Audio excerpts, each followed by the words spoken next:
এইরকম দেখায় আপনাদের। আমি যদি না বলি এখান থেকে বাইরে যেতে পারবেন না স্যার। আমি রুমিন ফারহানা, কোনো দল লাগে না আমার। আসন্ন জাতীয় সংসদ নির্বাচনকে কেন্দ্র করে ব্রাহ্মণবাড়িয়া ২ আসনে বইছে নির্বাচনী হাওয়া। তবে এরই মধ্যে আলোচনার কেন্দ্রবিন্দুতে স্বতন্ত্র প্রার্থী ব্যারিস্টার রুমিন ফারহানা।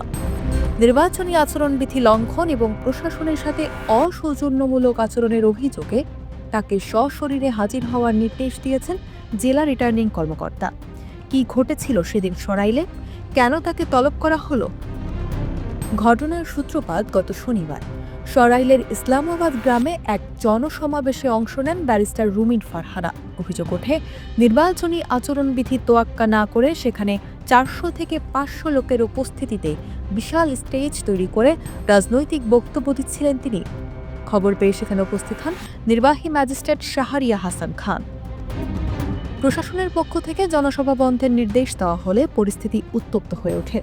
ভ্রাম্যমাণ আদালত পরিচালনা করে তাৎক্ষণিকভাবে একজনকে ৪০,০০০ টাকা জরিমানাও করা হয়।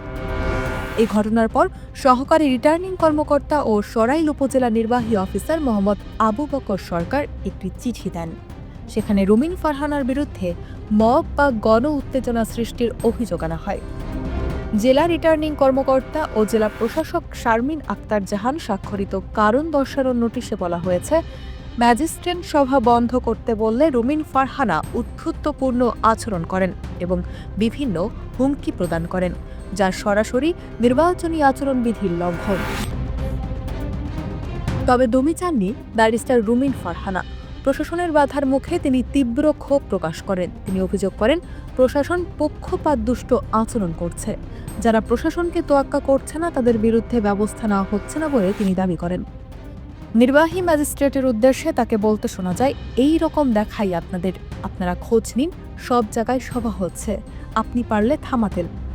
আজকে আমি ভদ্রতা দেখিয়ে থামিয়েছি, নেক্সট টাইম এই ভদ্রতা করব না।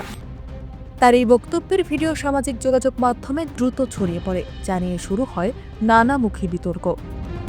এই বিতর্কের রেশ ধরেই আগামী ২২ জানুয়ারি বেলা ১১টার মধ্যে ব্রাহ্মণবাড়িয়া জেলা প্রশাসন কার্যালয়ে সশরীরে উপস্থিত হয়ে ব্যাখ্যা দিতে বলা হয়েছে ব্যারিস্টার রুমিন ফারহানাকে।